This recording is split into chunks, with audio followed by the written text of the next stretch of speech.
everybody, what is going on? I am Maximus Rex, and this is Big Baby Reviews. Check out my comics, Big Baby and STARCRASHER at KINGCOMICS.CA. Today, guys, it is Greg Capullo Day. We're taking a look at X-Force, issue number 23, cover dated June 1993. Now, post Liefeld and Jim Lee on, X-Men, X-Force, post those guys in the X world. This is one of those covers that to me is kind of iconic, and I remember more than most. Like I said, past those Jim Lee and Rob Liefeld books. So kudos to Greg Capullo on that one. There's just something very memorable about this shot, this composition. Not saying it's wholly original or anything. We've seen this kind of thing before. The kind of triangular composition, right? I guess it's called. But you've got Deadpool on the cover. You've got Domino dominating Deadpool. A lot of alliteration there.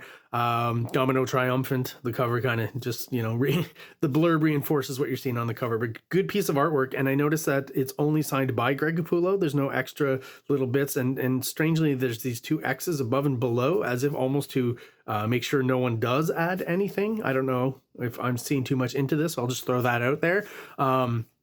Just an odd thing to have those two X's there as well as the signature. But so I'm going to assume that maybe this is even a piece that Greg Capullo inked himself.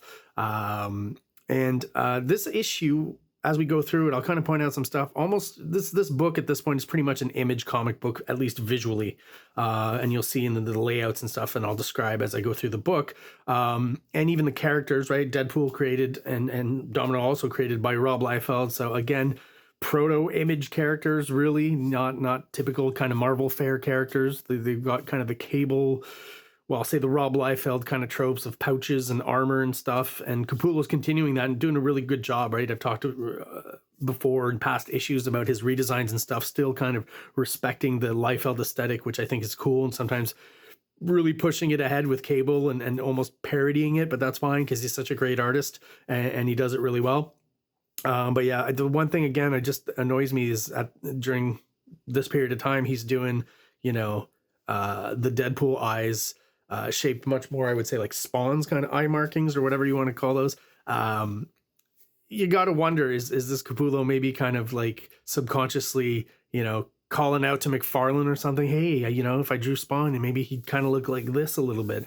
I don't know. Maybe again, I'm reading too much into this, but I don't think it's as out there as maybe the idea sounds. Anyways, great cover. I assume only produced by Greg Capullo, and we'll have a look inside now, see what's going on there. So it's really got that saturated coloring that they would give to their more high-end books there in the early 90s at DC and Marvel. Marvel wasn't doing it in a while on some books, and in past reviews I've talked about this. So this is kind of peak production period for me as far as how the comics look overall. The black is pretty deep, but also just slightly grayer and not pure black, right? Like on the glossy pages. And there's something I've always loved about that slight softening effect that I think looks really good. The deep blues that are used a lot, I believe the credits here really don't help me out, but what did they call them here? Marie or Ted Turner, anyways, whoever they've just, gone full ham on the credits here. And so I can't exactly figure out who's the letter even. I guess alphabet would be Spike. That'd be lettering. Marie or Ted Turner. So Marie, I assume, is the colorist on the past few issues as well. And really just does a great job. It's still pretty much flat colors, but really works and they're really vibrant. Yeah. And this is a great splash to start off, full kind of silhouette backlit kind of deal. You can still recognize, all of our main protagonists here who are about to enter this room. And from a slightly lower angle, gives it, the tilted Dutch tilt effect as well. Just gives it a little bit more dynamics. Something about this to me also kind of reminds me that Greg Capullo also has certain aspects of Mark Silvestri's art in his as well. So there's another guy he's kind of pulling a bit from, I think. And I mentioned in the past, he's the similarities between his style and the Kubert brothers, and also with, why is the name escaping me right now? John Romita Jr. There you go. You'll see some of those in this. The way he's breaking down the page here and what we're seeing up close is just great storytelling, great dramatic lighting here. And again, the colorist just throwing a monochrome yellow there and just, Even this is pretty much monochrome, the kind of early morning lighting or something that's going on there. I think it looks really cool. Of course, it was nighttime outside, so it doesn't make sense, but whatever. It looks cool. Great stuff, and just even this close-up here with the heavy cast shadow on her face looks great. The whole sequence, right? The kind of money shot paying off. And here's where, like, I'll mention, yeah, the book to me is starting to look like an image book in that we're getting, you know, those big shots. We're not getting, you know, classic 6-panel or 9-panel grid designs at this point. I mean, maybe some pages still reflect that a little bit, like this one here, but divided or subdivided differently.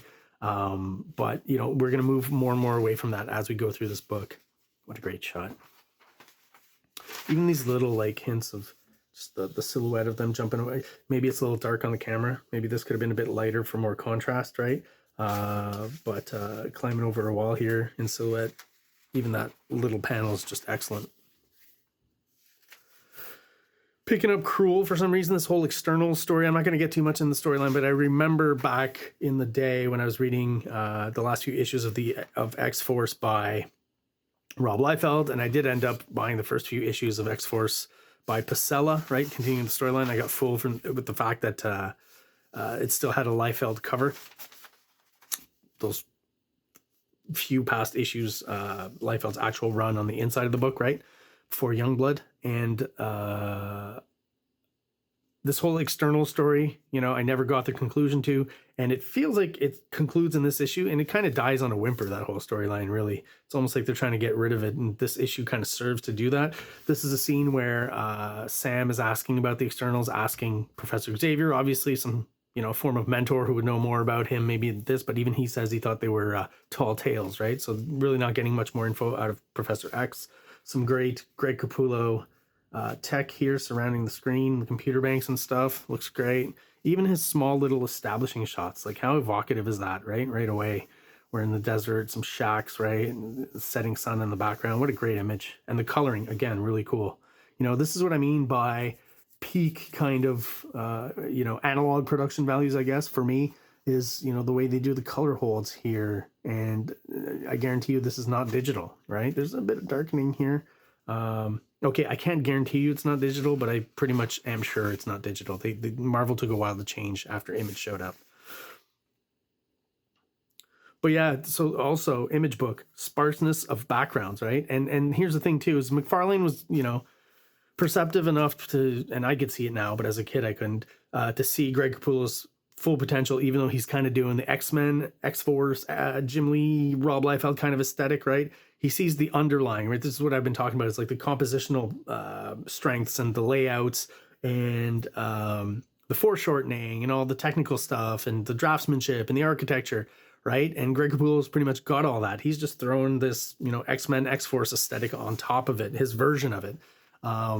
So yeah, another thing that's similar to Image books to me is in this issue, we start to see kind of a lack of backgrounds, but I think kind of in a tongue-in-cheek way, because when it counts, they're there and still definitely showing more in those background shots that any Rob Liefeld book could ever do. So on this page, we get double money shots. We get a nice money shot of Grizzly and Domino from the point of view of their opponent's Weapon Prime. We get to see what Grizzly and Domino are seeing. Okay, the guys here. And this funny kind of little bit of writing here that I enjoy that kind of is indicative of what I think Fabian, let me try this because every time I probably get it wrong, but I've heard it's Fabian Nicieza. So I'm going to say it like that till someone corrects me. So Fabian Nicieza, especially with Rob Liefeld, where Rob Liefeld would draw the whole book and kind of, you know, he was in control of the plot, and then he would have to and Fabian would have to dialogue over the Rob Liefeld art. There was stuff sometimes that he had to massage and make sense, and some stuff didn't make sense, and the characters almost said that it didn't make sense sometimes, some moments there. So he's kind of doing a little bit of that here, even though I do feel he's probably got more control over the plot now. He's kind of kept that as a writing technique to explain and use some of the art for some funny bits. I'll put it that way, right? Comic book art in general, or, you know, the artist's choice. And I'm not saying this is a bad sequence in any way. It's just, it makes sense with how we're trying to advance the story to stage it that way. It looks great. It's very, like I said, once again, Image style, big kind of pin-up-y shots, which are cool. And he takes advantage of that for a little funny bit because Grizzly obviously explains that they're hostile, and Domino says, can you at least give me a roll call so I know what we're up against? And that's how we get, you know, Okay, the big guy shrugging off your shots is Yeti, so that guy there, right? The Bodacious twins are called Double Trouble. They're symbiotic plasma dischargers. Symbiotic plasma dischargers. Like, that's, who thought they'd ever write that anywhere? And who knows exactly what that means specifically. Tiger Strike, they talk about here. He says he doesn't know who the smiling guy is. This is kind of unfortunate. I think, you know what, I should double check and pull out the issue before this. So we are looking at 23. Let me see if I can find that real quick. Here it is, issue 22, where we are introduced to that character for the first time.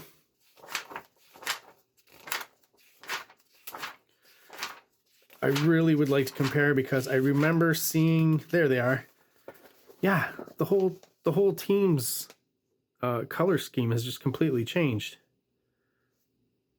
Well, let's hang on. Let me do a good comparison here. Make this worthwhile. So I remember last issue we were introduced to the characters here, right? Yeah, the whole color scheme is completely changed. That is so odd. Did the, you know, colors just not remember that the characters were there the issue before? I'm assuming colors probably do more than one issue a month, right? Probably doing multiples. So it's possible, but yeah, the color scheme just completely changes.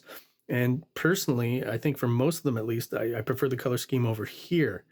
Definitely for Tiger Shark. And this guy here, yeah, so that design, incredible to me. How cool I thought this looked, and it kind of worked for me. And then when I see it colored this way, I'm just completely turned off. So colors, man, there's a good example of how important they are in, like, you know, overall comics coloring, overall color design in your books, and overall even just character designs.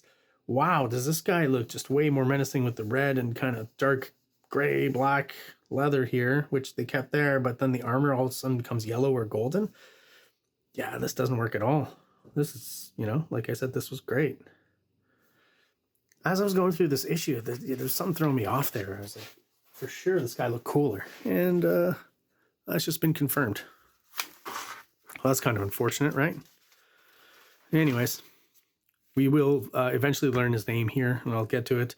Anything I want to talk about on this page? I mean, this, again, another kind of image thing where, like, we're starting to get, there's still good storytelling though. I gotta say, it's maybe just, you know, not all. Here's an example: 3 panels, right? And we'll get a lot more pages with 3 panels. So this one maybe doesn't count as much because it's just more interestingly designed, I guess, with the negative space is what he's doing here. That old trick of throwing that kind of blacked out bar or panel behind the other panels, create that depth. But we do end up with having 1, 2, 3, 4, 5 panels here that look great. Their buddy who's paraplegic in the van, right? Kind of doing the sidekick work, the kind of oracle kind of deal, I guess. Here's a little bit of technology that, again, reminds me of John Romita Jr., and I feel like Capullo's given a little nod to that. And even this character here, I point out John Romita Jr. type stuff, and I feel like this here very representative of that kind of blockier kind of composition that he uses, and they kind of draw things similarly from this angle. Interesting. Yeah, so we get this guy again, kind of in black and aquaish color, whatever that is, to replace the contrasty white. Well, I'll just go with black and white here. And then we get the actual colors here, which again, just, man, don't work at all here. It's way too dark. You know, we have trouble even reading what's going on here. And there's enough information in the art. It's just the colors are too dark and, you know, don't contrast much with Domino here. So it ends up on these 2 panels, at least, being kind of a huge smudge.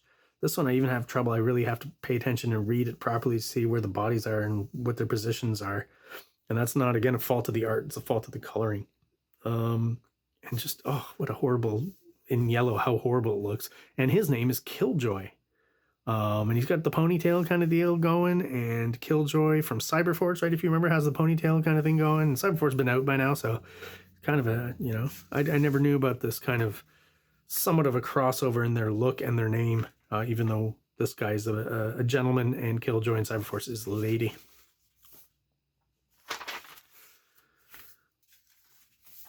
But yeah, again, like the layout, much, you know, lots of vertical panels here, 4 panels per page, not a lot of backgrounds going on. You know, there's slowly but surely kind of an image vibe kind of coming up to the surface here. But, you know, well drawn, well structured, you know, even though he's pulling back on certain things in backgrounds, like I've talked about, like the image guys, he's still putting more than enough in there.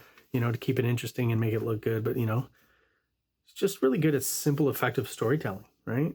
This is a pretty simple panel to draw overall, and you can probably get through it fairly quickly, but it conveys so much, right? And I guess, once again, the setting, I love the colors here when they do this kind of color hold in the sky. That's such a great idea. I'm going to steal that for some of my comics. That's great. I got to come back and refer to that. Take a picture. Yeah, what a great effect. So this is the whole externals exposition that we're not going to go through, right? And they do, once again, show us the stakes here with our kidnapped characters from X-Force being held against their will in those weird 90s bondage contraptions that I talked about before.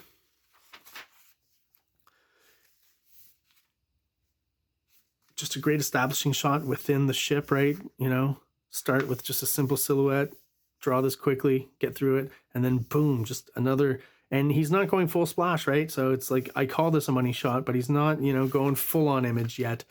Still a lot of storytelling involved. And I think like he's really, the way he's designing the panels and moving them around and bigger size and overlapping and all that stuff, bit of negative space, really kind of fits the vibe of the X-Force book and the X-Men universe at that point in time in the early 90s. There's just something about it, not just the art, but the layout of it, that he's really figured it out here by this issue.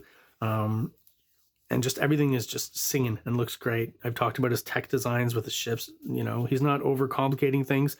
This one here, again, feels a little bit like a John Romita Jr. kind of design with this bit down here. Really cool stuff. All this tech in this has been splendid. I kind of want to, you know, pinch myself or punch myself, my younger self, when this was coming out for kind of poo-pooing it because it wasn't image stuff anymore, right? And I kind of perceived all the guys doing X-Force and X-Men after that, the Kubert brothers included, as kind of, you know, second stringers. And, you know, I was an image guy, but, you know, rediscovering this X-Force stuff has really been eye-opening and really fun, and just, you know, allowing me to kind of relive a little bit of that 90s excitement through stuff that I hadn't looked at back then. Just the colors too. There's really something appealing about the application of colors in this period of X-Force. I just really enjoy it. But yeah, I mean, you know, is that not an image style page?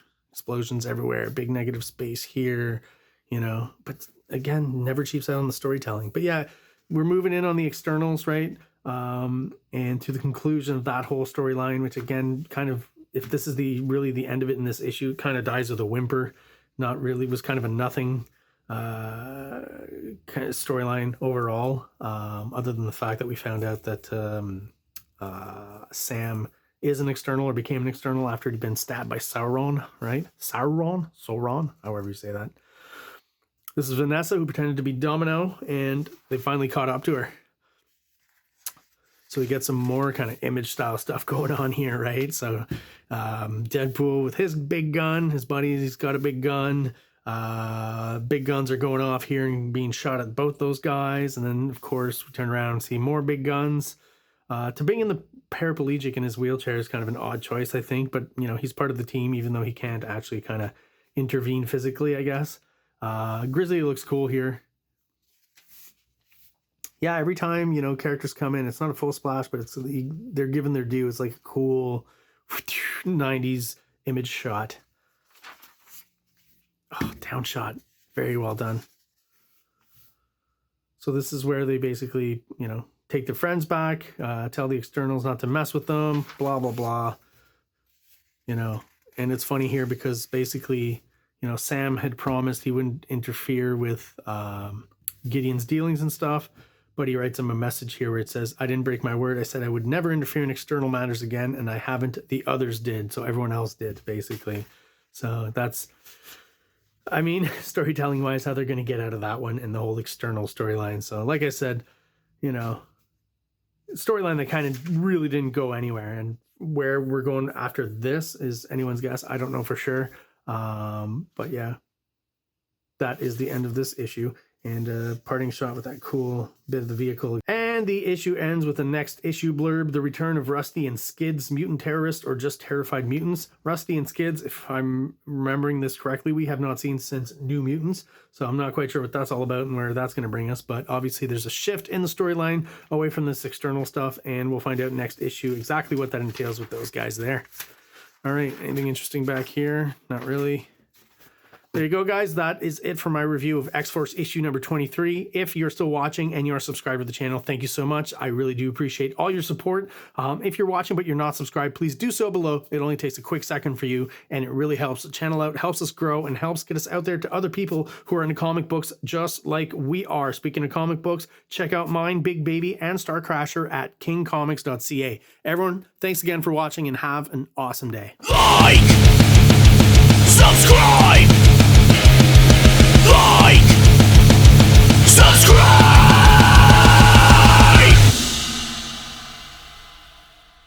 King Comics presents Big Baby, Volume 1, Issues 1 to 13, 204 pages of story and art.